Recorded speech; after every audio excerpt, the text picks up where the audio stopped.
नमस्कार आद्याशा न्यूज़र स्वतंत्र कार्यक्रम दृष्टि को स्वागत जनाऊँ रश्मिता। आज आम सहित अच्छा कंटामाल मान्यवर विधायक तथा बौद्ध जिला योजना बोर्ड अध्यक्ष श्रीजुक्त कन्हई चरण डांग आसतु सहित कथा विषय किसी जाना सार निर्वाचित हबार 2 वर्ष हो गला कौन कौन से काम कर आगामी 3 वर्ष लक्ष्य कौन रही सहित कथा जाना। सर नमस्कार, आपन को आम कार्यक्रम को स्वागत। सर प्रथम गोटे जिनस आपन को पचार चाहिए आपनकर राजनैतिक यात्रा केमती थिला, आपन बहुत संघर्ष करी आज विधायक होइछन्ती हम सुनिबा को पाइछु से बाबद टिके देखो मु तो basically I am an advocate मोर प्रति जीवन रे जेतले मोर पीक पीरियड थिला रोडिंग प्रैक्टिस थिला समय मते से समय बहुत बुद्धि थिले हमर नेतृत्व नौथिले नटवर प्रधान सचिदानंद दलाल समस्त लगे मते सरपंच ठिया करा हम से रक्षा पंचायत रो जी सरपंच थिले ताकर दुर्नीति हो कि कार्यकलाप समस्त लोक मैंने अतिष्ठ थे से तुम एका कर मत कहते ना आज्ञा मोर वकिलती ठीक चलती जेहेतु वकिलती करें आडभोकेट अति कम चेयरमैन रु कथा सरपंच सर ना से आरंभ करना बोले परिस्थिति एमती है नाई नाई नाई करके हाँ करदेली हाँ कला भितर से वार्ड मेंबर गुड़ाक सब वार्ड रु प्राय अनकन्टेस्टेड बछा सरी जाते खाली 6टा जगह बाकी था से 6टा जगह कंटेस्ट जोटा है मो लोक जीतले तो मु पहला इलेक्शन हारीगली सरपंच पर से चेयरमैन है बाय इलेक्शन है मुझे जीतली तो मत मिसेक आम 7 जन थी टोटाल आमर 20टा वार्ड प्लस सरपंच है 21टा तो 2/3 पूरा पूरी 14 जन था अनास्था से आने पहला कि रिक्वेशन देवार भूल रहा पुणी आउ थे करेक्शन आउ थे देले से फेल होगा 14 जन थी सत्य नंबर हेले नहीं से पहला मीटिंग रे आबसेंट रहिले मासे पर आउ थे देबो बोली करी सेटा भाबी से जिते लोक मैंने पहला इलेक्शन रे मत निर्वाचित कर नथिले बाय इलेक्शन रे कले लोक मानकर गोटे जे ठीक अच्छे पहला कि से तो आगु आम भोट देलु एथर बाबू देखा बोल मत तो सही समय ये अनास्थाटा को लोक मैंने ग्रहण कर पार जिते से मसाधिक काल घरे आबसेंट रही बाहर रही जो गाँव को फेरले लोके पचारे आज्ञा असुविधा कौन है बाबू आम पहला इलेक्शन तो से हरइलु आम सुजोग देलु तो असुविधा कौन है तुम अनास्था दो यदि था अनास्था कथा तुम जो विश्वास कर पार्टी पॉलिटिक्स तुम जो मापुच अनकंटेस्ट आम छाड़ी तुम रिजाइन कर दियो कंटेस्ट कर जाओ से आस से गाँव को पशि पारे नेता कहले कांग्रेस गवर्नमेंट था तो लगी पड़ी मत मारिदेवा लगे उद्यम गोटे टसल 1885 गणेश पूजा दिन 1885 प्राय 400-500 लोक मारे लगे उद्यम कर संघबद्ध आसते से कथा खबर पाई विभिन्न गाँव मोर समर्थक मैंने फायरिंग कले 10 जन लोक इंजोर्ड हेले जड़े लोक कार्तिक साहू बोली पिलाटे गाँव फायरिंग से मरीगला इन दी ये से भितर टसल भितर जड़े लोक हणा खाईगला से एफआईआर देले मोर ना नथला किंतु परवर्ती मुहूर्त 3 दिन पर आमर जो लोकटा को मारी डेड बॉडी 3 दिन पर मिलला मिलला पर मो नाटा कहबाटा से आरंभ कर मत है मोर आर्टिस्ट ट्रिटमेंट मिलगला कि ट्रायल बेल को टाणी उठाई से जज जी थे मोर डिफेन्स काउंसिल थे नरसिंह मिश्र से केतटा क्वेश्चन उपर जोटा आम फोन रे आंसर आसूला साक्षी मुहर से रेकर्ड कले they call sir is positively he saying like this आपन सेटा रिकॉर्ड करना है तापर मेमो देले सी कहले you want to take justice by quarreling with the court obviously if the answer comes in my favor if the court doesn't record it then what is the way left out to me बाध्य होई कि memo आकरे दोउची memo थला एटा question थला एटा answer आस्तला Etah court has not recorded इमिडिया चलला तो टाणी उठरी कि हमको 10 वर्ष ताको 10 वर्ष पकई देले मोर बेल भी हलानी कहीं बेल तो हलानी ସେମାନଙ୍କୁ 10 ବର୍ଷ ହେଇଥିଲା, ଆମକୁ 10 ବର୍ଷ ହେଇଥିଲା, କିନ୍ତୁ 15 ମାସ ପରେ ଆମେ ଏକୁଟିଆ ହେଇକି ଆସିଲୁ, ତାଙ୍କର କନଭିକ୍ସନ ମେଣ୍ଟେନ୍ ହେଇଗଲା। ତାପରେ ମୁଁ ବ୍ଲକ ଚେୟାରମ୍ୟାନ୍ ହେଲି। ବ୍ଲକ 3 ବର୍ଷରେ ଆପଣ ଜାଣିଛନ୍ତି ସେ ସମୟରେ ଜାନକୀ ପଟ୍ଟନାୟକ ସରକାର ଥିଲା, ଭାଙ୍ଗିଦେଲେ 3 ବର୍ଷରେ, ଅନ୍ୟାୟ ଭାବରେ ଭାଙ୍ଗିଦେଲେ। ତାପରେ ମୁଁ ହେଲି ସମିତି ସଭ୍ୟ। ଯଦିଓ ଆମର 10 ଜଣ ଥିଲୁ, ସଂଖ୍ୟା ଠିକ୍ ରେକର୍ଡ ନମ୍ବର ଥିଲା, ଆମ ଭିତରେ ଗୋଟେ ଇଏ କରି ଦିଆଗଲା, ଆମେ 5-5 ହେଇଗଲୁ, 2 ଜଣ କଣ୍ଟେଷ୍ଟ କରିଦେଲୁ, 8 ଜିତିଲା, ସେ ଜିତିଗଲା ଚେୟାରମ୍ୟାନ୍। ତଥାପି ମୋ ଲୋକ ଭାଇସ୍ ଚେୟାରମ୍ୟାନ୍ ହେଲା। ତାପରେ ସେଟା ତ ଯେତେବେଳେ ଜିଲ୍ଲା ପରିଷଦ ଇଲେକ୍ସନ୍ ଆସେ 2002, ଓଡ଼ିଶା ଗଣପରିଷଦରୁ ମୁଁ ଠିଆ ହେଲି, ମୁଁ ଜିତିଲି। ସେ ସମୟରେ ଓଡ଼ିଶାରେ ମାତ୍ର 8 ଜଣ କି 9 ଜଣ ଜିତିଥିଲି। ତାପରେ ସେଟା ସରିଲା ପରେ ତାପରେ ମୁଁ କଂଗ୍ରେସରେ ଜଏନ୍ କଲୁ ଆମେ 2007ରେ। ମୁଁ କଂଗ୍ରେସରେ ଜିତିଲି ଜିଲ୍ଲା ପରିଷଦ ମେମ୍ବର ଭାବରେ, ଓଜିପିରୁ ମୋର ଆରମ୍ଭ ହେଲା ଓକିଲାତି, ତାପରେ ସରପଞ୍ଚ, ତାପରେ ବ୍ଲକ ଚେୟାରମ୍ୟାନ୍, ତାପରେ ସମିତି ସଭ୍ୟ, ତାପରେ 2 ଥର ଜିଲ୍ଲା ପରିଷଦ ମେମ୍ବର। 2009ରେ ଜିଲ୍ଲା ପରିଷଦ ମେମ୍ବର ଥିଲା ସମୟରେ କଂଗ୍ରେସରୁ ମୋତେ ଟିକେଟ୍ ମିଳିଥିଲା ବିଧାୟକ ଭାବରେ ଲଢ଼ିବା ପାଇଁ। ସେଠି ଜଣେ ରିବେଲ୍ କ୍ୟାଣ୍ଡିଡେଟ୍ ବାହାରି ପଡ଼ିଲେ, ମୁଁ ହାରିଗଲି। ତ ହାରିଗଲା ପରେ ତାପରେ ପୁଣି 2014ରେ ମୋର ଜିତିବା ସମୟରେ ମୋତେ ଟିକେଟ୍ରୁ ବଞ୍ଚିତ କରାଗଲା। ଆମ ଲୋକ କହିଲେ, ଆଜ୍ଞା ଆମେ ଏତେ ଦିନ ସବୁ ଲୋକଙ୍କର ସେବା କରିଛୁ, ତ କେତେ ଲୋକ ଅଛନ୍ତି ଆମ ପାଖରେ ଅଧିକ ଜାଣିବା ନା, ଆପଣ କଣ୍ଟେଷ୍ଟ କରନ୍ତୁ। ଭାଇ ମୋ ପାଖରେ ପଇସା ନାହିଁ, କିଛି ନାହିଁ, କେମିତି କରିବା? ନାଇଁ ଆମେ ସବୁ କରିବୁ। କୁଆଡ଼େ କୁଆଡ଼େ କରି ଲୋକମାନେ ସବୁ ଇଏ କଲେ।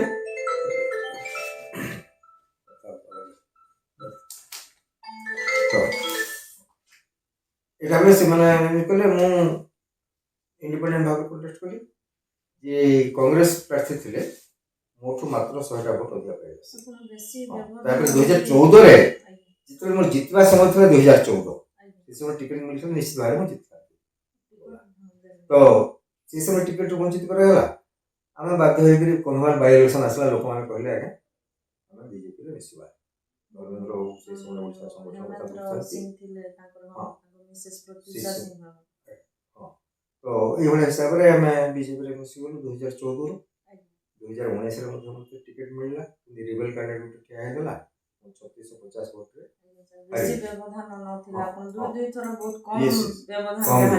ତାପରେ 2024ରେ ଟିକେଟ୍ ମିଳିଲା।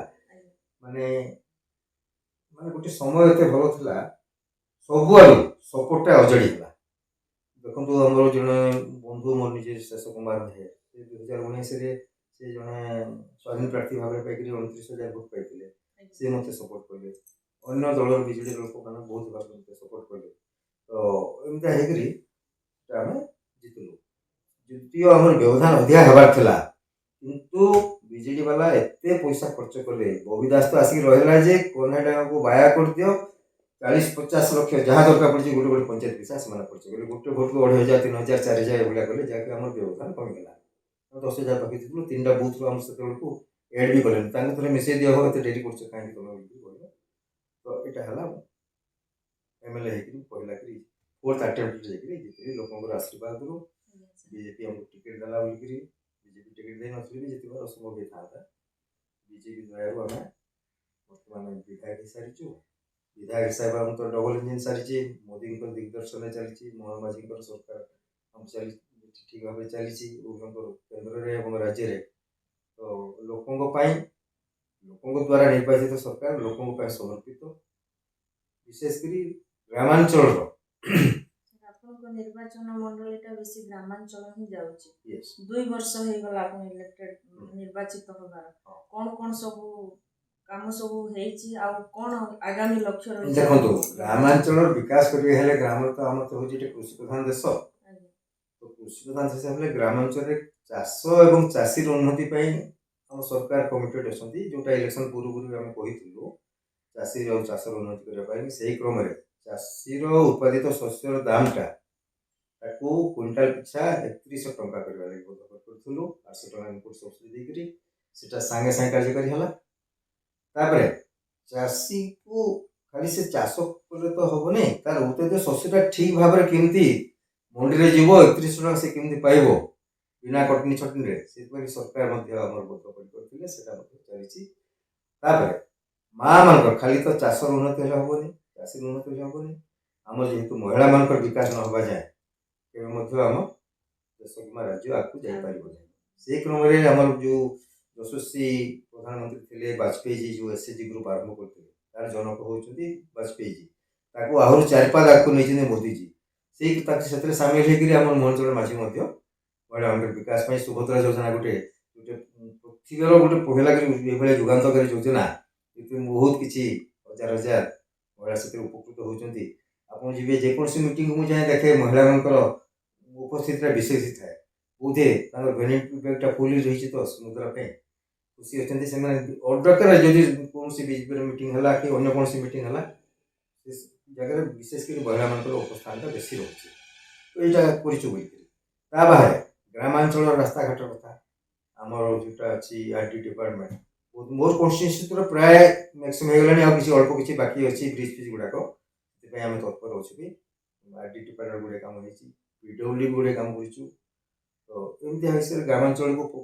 फोकस ग्रामांचल बाहर अन्य गाँव जोटा अच्छे रास्ता घाट उन्नति चाहूँ खाली ये नुह पानी मुझे यदि चाषी उन्नति करने हो चाष जब ठीक भाव कर चाषी को तार खेत को तार तो पानी देवा दरकार ना जोटा को प्रीवियस गवर्नमेंट माने आम मिनिमम 35% जलसेचित कर कथा देते मात्र 3% सीमित हो जाता बढ़ी दिखाई पोखरी मान पुनरुद्धार होची छोटा छोटा एमआईटी कर मोर बहुत किसी स्वप्न गोटे अच्छी साड़ेंग खड़ग नदी साड़ेंगे जब डैमटे होले आम से बिल्कुल असुविधा किसी हेनी आम बाघ गुड़े हो सालकी गुड़े होटा साड़ेंगे होगले मोर मनमुड़ा जाए पानी पाई बर्तमान कितना बेरेज अवस्था अच्छी साड़ेंगटा जी बाधक साइज छत्तीसगढ़ सरकार जो महानदी ट्रिब्यूनाल डिस्प्यूट चली ट्रिब्यूनाल डिस्प्यूट ओभर हो गले जंगलपुर से जो सब किसी डैम हो पार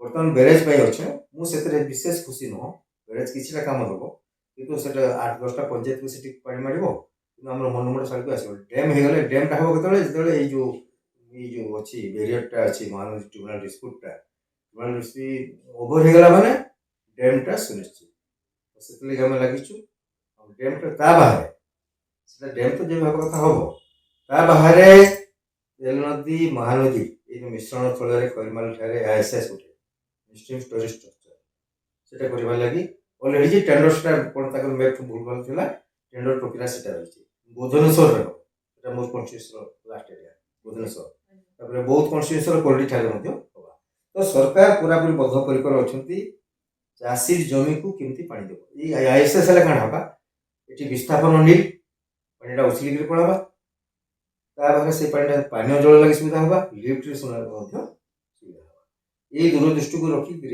सरकार आम चाषी चाषी जमी को भल भाव पानी देवाई पूरा लगे तो आम कौन दरकार गोटे माने कृषि प्रधान देश में चाष चाषी उन्नति दरकार ग्रामांचल महिला मानकर उन्नति दरकार एवं चाषी जोटा उत्पादित शस्यर दरकार ये सब जिन गुड़ा सरकार आम पूरण कर लोके डिमांड करने पूर्व कहते जानते नहीं जोटा कि what others what Odisha thinks today others follow tomorrow आप जानते what Modi says today others follow tomorrow the world follows tomorrow आज भारत में सारा विश्व में विश्वगुरु हो पारी मोदी फोकस विजन देखो जोटा समस्त दिन आमको आमर भारत वर्ष 250 वर्ष प्राय ब्रिटिश शासन अधीन था सत्वे आज से 5 नंबर 3 नंबर अर्थनीति विश्व अर्थनीति 3 नंबर को पहुंची पारी 2047 भारत को विश्व में सर्वबृहत राष्ट्र अर्थनीति दृष्टि परिणत करने लगी 2047 को 100 वर्ष पूर्ति अवसर 2047 को लक्ष्य रखाई विकसित भारत हम तार ठीक 12 वर्ष पूर्व 2036 माने भाषा भित्तिक राज्य ओडिशा जो 1936 2036 बेलू ओडिशा गोटे विकसित राज्य भाव में परिणत होता लक्ष्य रखिक आम मुख्यमंत्री और प्रधानमंत्री कार्य कर आशा रोचे लोक आशा रोचे निश्चित कथा सर आपण निर्वाचन मंडल शिक्षा स्वास्थ्य और पर्यटन स्थल से सबूर विकास दिगरे आपनकर पदक्षेप देखो मुझे वन कोई सारी सीएम को भेटी जेहेतु मोर निर्वाचन मंडल विशेषकर शिल्प ना खनि खादान ना लोक मैंने कृषि निर्भर करती तो ଏଠି ଯଦି କିଛି ଆମେ ପର୍ଯ୍ୟଟନର ଇକୋ ଟୁରିଜିମର ବିକାଶ ନ ହେବ ତାହେଲେ ଲୋକଙ୍କ ପାଖକୁ ପଇସା ଆସିପାରିବ ନାହିଁ। ସେଇ କ୍ରମରେ ଆମର ଇକୋ ଟୁରିଜିମ ସ୍ପଟ୍ ଗୁଡ଼ାକ ଯେଉଁ ଚିହ୍ନଟ କରିକି ଆମେ ପ୍ରୋଜେକ୍ଟ ଉପରେ ଦେଇଛୁ ଚିଫ୍ ମିନିଷ୍ଟରକୁ, ସେ କ୍ରମରେ ଆମର 150 ଭାଇ ବହାରୀ ଜାଣିଥିବେ 150 ଭାଇ ବହାରୀ ସମସ୍ତେ ଆଶ୍ଚର୍ଯ୍ୟ ହେବେ। ମୁଁ ଯେତେବେଳେ ଆସେମ୍ବଲି କ୍ୱେଶ୍ଚିନ୍ କଲି ସମସ୍ତେ 150 ଭାଇ ବହାରୀ ୟେସ୍। ଆପଣ ଆଡାମ ଆଣ୍ଡ ଏଭ୍ କଥା ଜାଣିଥିବେ ନା, ଜର୍ଜ ମିଲ୍ଟନଙ୍କର ପାରାଡାଇଜ୍ ଲଷ୍ଟ କଥା ଶୁଣିଥିବେ। ସେଥିରେ ସେମାନଙ୍କୁ ଯେଉଁଟା କରାଯାଇଥିଲା you don't take this forbidden food, ତାଙ୍କୁ ମନା କରାଯାଇଥିଲା ସେମାନେ ଖାଇଦେଲେ ବୋଲି ଅଭିଶପ୍ତ ହେଲେ। ସେଇ କ୍ରମରେ ଆମର ସମାଜରେ ଅଛି 150 ଭାଇ ଛୁଆଁଛୁଇଁ ହେବେନି, କଥାବାର୍ତ୍ତା ମଧ୍ୟ ସେମାନେ ଡାଇରେକ୍ଟ ହେବେ, ଛୁଆଁଛୁଇଁ ତ ଦୂର କଥା। ସେମାନେ କିଛି ଗୋଟେ ଭୁଲ କଲେ ସେମାନେ ପଥର ପାଲଟି ଗଲେ। ସେଇ ଜାଗାରେ ଆଜିକାଲି ବହୁତ ଲୋକଙ୍କର ଭିଡ଼ ହେଉଛି, ତାର ଉନ୍ନତି ପାଇଁ ହେଇଛି। ଏବେ ମଧ୍ୟ ପଇସା ସାଂକ୍ସନ୍ ହେଇଯାଇଛି, ତାର ଉନ୍ନତିକରଣ ହେବ। ଏଠି ଆମର ଡମର ଗାର୍ଡରେ ଇକୋ ଟୁରିଜିମର ବ୍ୟବସ୍ଥା ଅଛି। ମଝିରେ ବୁଦାକୁଦ ମହାନଦୀ ଏବଂ ମହାନଦୀ ମଝିରେ ବାଉଁଶୁଣୀ ପାଖରେ ବୁଦାକୁଦରେ ହେଉଛି 82 ଫ୍ଲଟ୍, ସେଟା ମଧ୍ୟ ବୁଡ଼େଇ ପାରିନଥିଲା। ସେ ଜାଗାରେ ତାର ସମ୍ଭାବନା ରହିଛି। ଆମର ଯାତ୍ରା ଡଙ୍ଗରେ ଗୋଟେ ନିର୍ଦ୍ଦିଷ୍ଟ ଦିନରେ ବାଘ ଆସିକିରି ସେଠୁ କ୍ଷୀର ପିଇକିରି ଯିବ, ପୂଜା ହୁଏ, ସବୁ ହୁଏ। ତାର ଉନ୍ନତି ପାଇଁ ମଧ୍ୟ ପ୍ରୋଜେକ୍ଟ ଉପରେ ଦିଆଯାଇଛି, ପଇସା କିଛି ସାଂକ୍ସନ୍ ହେଇଛି। ଏବେ ଜଙ୍ଗଲ ବିଭାଗ ମଧ୍ୟ ସେଟା କରିବ। ଯେତିକି ଆମର ଗ୍ରାମାଞ୍ଚଳ ଯେଠି ଅଛି ଏରିଆରେ ଇକୋ ଟୁରିଜିମ ଖଣି ଖାଦାନ ତ ନାହିଁ, ଇକୋ ଟୁରିଜିମ ବିକାଶ କଲେ ଯାଇକିରି ଲୋକଙ୍କ ହାତକୁ ଯଦି ପଇସା ଆସିପାରିବ, ଲୋକମାନେ ଜାଣିପାରିବେ ଯେ ଏଇଭଳିଆ ଜାଗା ଗୁଡ଼ାକ ଅଛି ବୋଲିକିରି। ତ ତାର ଉନ୍ନତି ପାଇଁ ଆମେ ପୁରାପୁରି ଚାଲିଛୁ। ସାର୍, ହସ୍ପିଟାଲରେ ଡକ୍ଟର ରହୁନାହାନ୍ତି ସଫିସିଏଣ୍ଟ, ସ୍କୁଲରେ ବି ଟିଚର ରହୁନାହାନ୍ତି, ଅସୁବିଧା ହେଉଛି। ସେ ସବୁ ଜିନିଷ ପ୍ରତି ଆପଣ କ'ଣ? ନାଇଁ, ବଢ଼ିଆ ଜିନିଷଟେ ଆପଣ କହିଲେ। ଆମ ଜିଲ୍ଲାରେ ଦେଖନ୍ତୁ, ଏ ଜିଲ୍ଲାରେ ଗୋଟେ ନିର୍ବାଚନ ମଣ୍ଡଳୀ ହଉ କି ଗୋଟେ ଦେଶ ହଉ କି ଗୋଟେ ଜିଲ୍ଲା ହଉ, ଶିକ୍ଷା, ସ୍ୱାସ୍ଥ୍ୟ, ଗମନାଗମନ ଏ ତିନିଟା ଉପରେ ନିହାତି ସମସ୍ତେ ନିର୍ଭର କରିଥାନ୍ତି।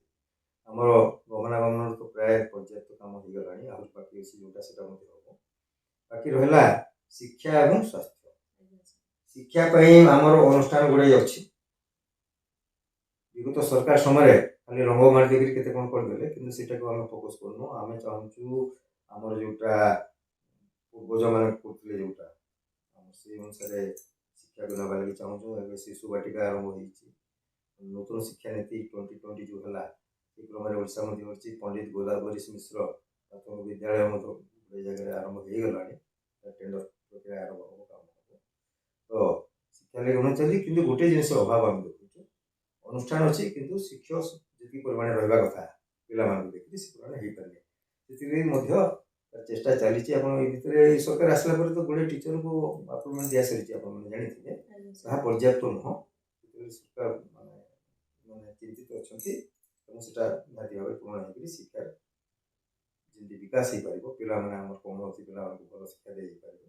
2020 ଅନୁସାରେ ଆପଣ ଜାଣନ୍ତି 2020 ଗୋଟେ ଅଭିନବ ଶିକ୍ଷା ପ୍ରଦାନ, ଯେଉଁଟା NEP 2020, ଏଥିରେ ଡିଗ୍ରୀ ନଥିଲେ ମଧ୍ୟ ଜଣଙ୍କର ଯଦି ଦକ୍ଷତା ଅଛି, ସେ ଅନୁସାରେ ଜଣେ ଚାକିରି ମଧ୍ୟ ପାଇପାରିବ। ସେ ଅନୁସାରେ ପିଲାମାନଙ୍କୁ ପ୍ରସ୍ତୁତ କରାଯାଉଛି। ତ ଆଉ କିଛି ଆଗ ଡିଗ୍ରୀ କରୁଥିଲେ, ଡିଗ୍ରୀ ନୁହଁ, ଯଦି ଦକ୍ଷତା ଅଛି, ଗୋଟେ ପାର୍ଟିକୁଲାର ବିଷୟରେ ତୁମର ଜ୍ଞାନ ଅଛି, ତୁମେ ସେଥିରେ ମଧ୍ୟ କିଛି କରିପାରିବ। ଏଇଟା ହେଉଛି ତାର ବିଶେଷତ୍ୱ ନୂତନ ଶିକ୍ଷାନୀତିର, ସେ ଅନୁସାରେ ଚାଲିଛି। ବାକି ସ୍ୱାସ୍ଥ୍ୟ କଥା ଆପଣମାନେ ଜାଣିଥିବେ ଯେ ସ୍ୱାସ୍ଥ୍ୟ ସେବାର ବିକାଶ ପାଇଁ ବିଗତ ସରକାର ମାନେ ମେଡ଼ିକାଲ କଲେଜ ବିଶେଷ କରୁନଥିଲେ, ଯାହାଦ୍ୱାରା ଡକ୍ଟର ସୃଷ୍ଟି ହେଇପାରୁନଥିଲେ। ଆମ ସରକାର ଡବଲ ଇଞ୍ଜିନ୍ ସରକାର ଆସିଲା ପରେ ଗୁଡ଼ିଏ ମେଡ଼ିକାଲ କଲେଜ ତିଆରି ଚାଲିଛି। ଏବଂ ମାତ୍ର 3 ବର୍ଷ ଆପଣ ଅପେକ୍ଷା କରନ୍ତୁ, ଡକ୍ଟର ବାହାରି ଗଲା ପରେ ଡକ୍ଟର ଅଭାବ କୌଣସି ଡାକ୍ତରଖାନାରେ ଆପଣ ପାଇବେନି। ଏଇଭଳିଆ ପରିସ୍ଥିତି ମୋତେ ତ ମୋର ଡର ଆସେ। ଆଜିକାଲି ଯେମିତି କୁଆକ୍ ବୁଲୁଛନ୍ତି ଗାଁ ମାନଙ୍କରେ, ଡକ୍ଟର ଏତେ ସଂଖ୍ୟାରେ ବୃଦ୍ଧି ପାଇବେ ଯେ ତାଙ୍କୁ ମଧ୍ୟ ଗାଁ ଯାଇକି ସେବା ଦେବାର ସୁଯୋଗ ମିଳିଯିବ। ତେଣୁ ପୂର୍ବ ସରକାର ଭୁଲ ଯାଇକି ଆଜି ଆମେ କଥାଟା ଆମେ ଅସୁବିଧାରେ ପଡ଼ିଛୁ। ଡକ୍ଟର ସୃଷ୍ଟି କରିପାରୁନଥିଲେ ସେମାନେ। ସାର୍, ଶୁଣିବାକୁ ମିଳୁଛି ଯେ ମନ୍ତ୍ରିମଣ୍ଡଳ ସମ୍ପ୍ରସାରଣ ହେବ, ତ ଆପଣ ଦୌଡ଼ରେ ଅଛନ୍ତି? ନା, ମୁଁ ଜମା ନୁହଁ। ମୁଁ ଆମେ ଖୁସି ଅଛି। ପାର୍ଟି ମୋର ସେବା ସଂଘର୍ଷ ବଳିଦାନକୁ ସ୍ୱୀକୃତି ଦେଇକରି ମୋତେ ପାର୍ଟି ଟିକେଟ୍ଟା ଦେଲା, 2 ଥର ଦେଲା। ପହିଲା ଥର ଯଦି ପ୍ରସ୍ତୁତି, ସେକେଣ୍ଡ ଟାଇମ୍ ବି ମୋତେ ଟିକେଟ୍ ଦେଲା। ସେଥିପାଇଁ ମୁଁ କୃତଜ୍ଞ ପାର୍ଟି ପାଖରେ। ପାର୍ଟି ଟିକେଟ୍ ଦେଲା, ମୁଁ ଜିତିଛି। ମୋର ଯଦି ମୋର ସୀମିତ ଶକ୍ତି ସାମର୍ଥ୍ୟ ସମୟକାଳ ଭିତରେ ମୁଁ ଯଦି ଲୋକଙ୍କୁ କିଛି ସେବା ଦେଇପାରେ, ତାହେଲେ ସେଟା ମୋ ପାଇଁ ଯଥେଷ୍ଟ ହେବ। ମୁଁ ନିଜକୁ ଭାଗ୍ୟବାନ ମନେ କରିବି। ମନ୍ତ୍ରୀ ପଦ ଦୌଡ଼ରେ ମୁଁ ଜମା ନାହିଁ। ଆମ ପାର୍ଟି ଏଇଭଳିଆ ଗୋଟେ ଦଳ ଲୋକଙ୍କର ଯୋଗ୍ୟତା ଦକ୍ଷତା ଦେଇକରି ସବୁବେଳେ ଦେଇ ଆସିଛି। ସମାନ କ୍ରମରେ ସମସ୍ତଙ୍କୁ ସେ ଠିକ୍ ଭାବରେ ଅବସ୍ଥାପିତ କରୁଛି। ତେଣୁ ଜମା ନୁହଁ। ସେଥିରେ ମୋର ଏରିଆ ପାଇଁ କାମ ହେଇଗଲେ मोर तो विशेष गोटे स्वप्न रोचे साड़े डैमटा सेटा हेगले आ इको टूरिज्म विकास हेगले मु सेतरे बहुत खुशी हेबी। सर गोटे कथा आपको पचारि शेष कंटामालवासी आपनकर निर्वाचन मंडल कौन आपण वोटर्स मान को आपण कौन मेसेज देबे कौन बात वोटर्स मान को ये वार्ता देवी सरकार आमर जो कार्यक्रम गुड़ा कर विशेषकर पार्टी वर्कर मान को कहूँ घरे घरे सेटा को पहुँचाते सरकार आमर ये योजना गुड़ा कर ग्रामांचल विकास कृषि विकास कृषक विकास महिला मान विकास यही कथा गुड़ जहाँ जहाँ योजना आसुची गाँ घर घर घर से पहुँचातु विरोधी आजिकल एत जोर हो गले कि केते गुड़े मैडम आप क्षमा करेंगे केते गुड़े ये चैनल गुड़ाक आसूची नकारात्मक भूमिका विशेष ग्रहण करी खराब कथा पचारे काटिकी ठीक वार्ता लोक पाखे पहुँचेले सरकार असल उद्देश्य साधन लोके भ्रमित हो सर बहुत बहुत धन्यवाद आपनकर बहुमूल्य समय देले आपनकर राजनैतिक यात्रा आहुरी सक्सेसफुल हो एही मां संगठन प्रार्थना